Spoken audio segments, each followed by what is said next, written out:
All right, so here's the chronic disease slides. I'm not gonna, it's a sum, right? So it's not all chronic diseases, but so I'll fill up the bowl just a little bit, kitty, and we'll get going. So we start with diabetes, and so we've had diabetes, exposure before, but ultimately it's a problem with insulin, right? So the insulin, what it does is it basically, if this is the cell, this cage is the cell wall. If I'm glucose, I can't get into the cell. I need a key, which is my glucose, right? So when we eat and our blood glucose goes up, our insulin is released so that our cells can access that.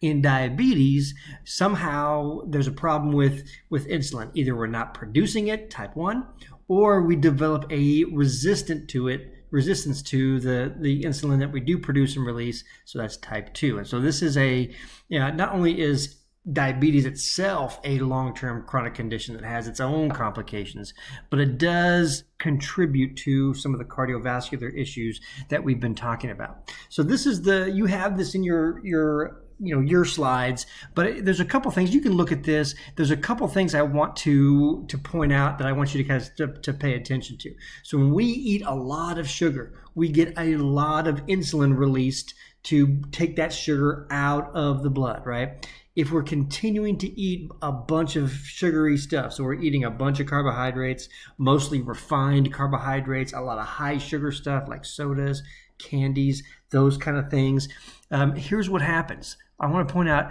number one, in the brain, it increases the hunger desire, right? So now we feel like we're hungry, we're going to eat more. That's not good. And then I want to go down here. You can see all this other stuff, but I want to go down here, right here. In the liver, it increases lipid accumulation. So we start to accumulate fat.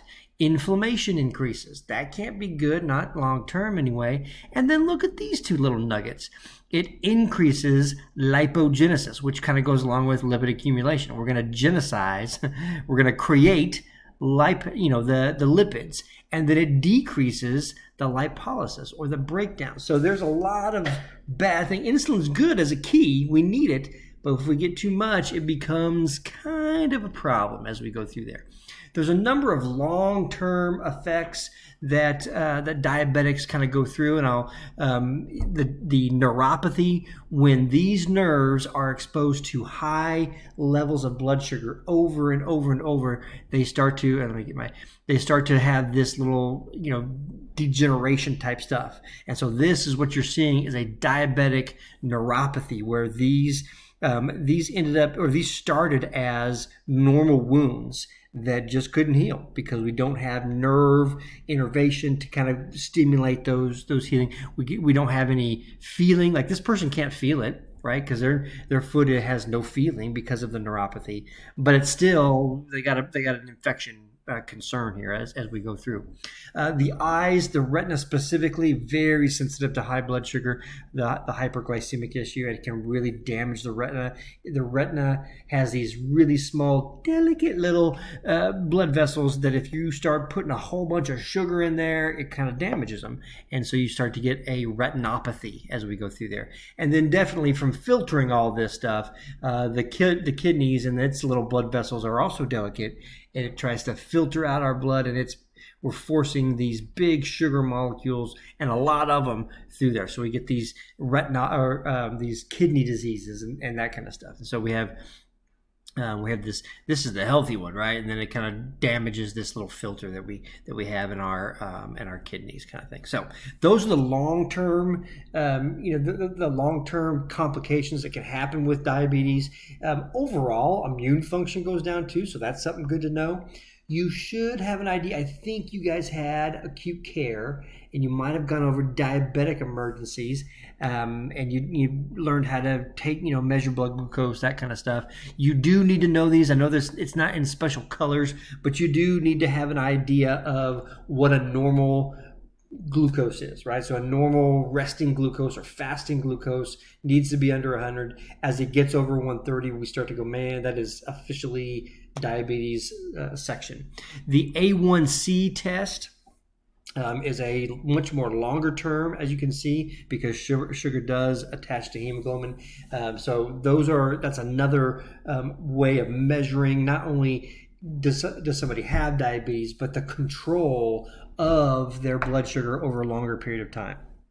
So there's that. The type 1s and types 2 are down there. You should have an idea of that. Typically, yes, typically type 1 is an earlier onset. Type 2 is the later onset, but unfortunately type 2 is becoming an earlier and earlier onset, or there's more early onset type 2s than we've had in the past.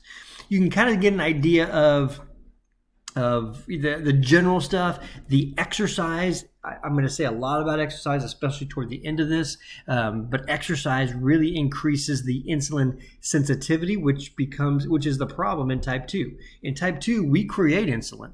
We produce insulin, we release insulin, but our cells, those keys basically wear out, and now the keys don't work. And so by exercising, we can increase that sensitivity. So know about that. I think we talked about glycemic index, and we can talk about this a little bit more in class if you don't know, but diabetics specifically need to know what their glycemic index is on the food. How quickly is something going to raise my blood sugar? Is it going to be like a potato that has a slow, gradual increase in the sugar, glucose, there it was, or is it going to be something like refined, like some cookies or refined carbohydrates that's going to eat that, and that blood sugar pops right up.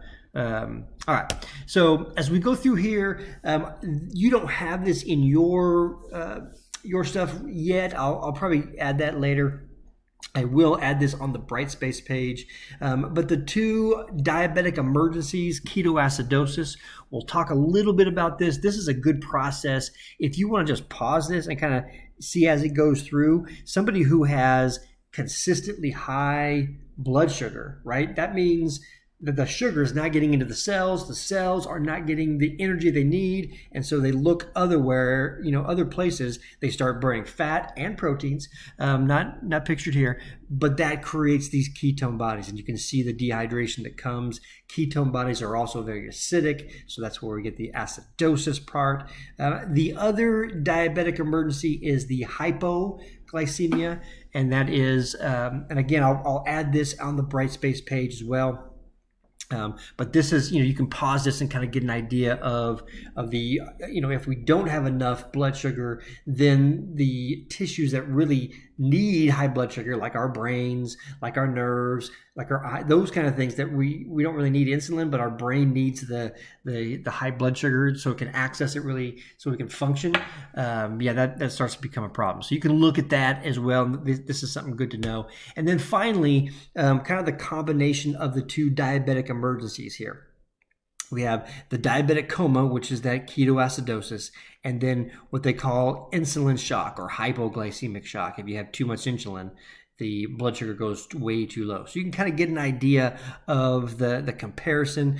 A lot of times, a known diabetic having a diabetic emergency, trying to identify which one's which is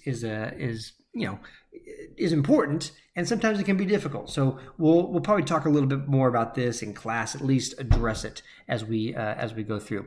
The final thing on this one for diabetes is this metabolic syndrome. It's not just diabetes, but typically, a non-diabetic can have a metabolic syndrome, but it's much more common to be in diabetics, type 2 diabetics, because they already have issues with their blood sugar being high. So you can kind of see an idea of this.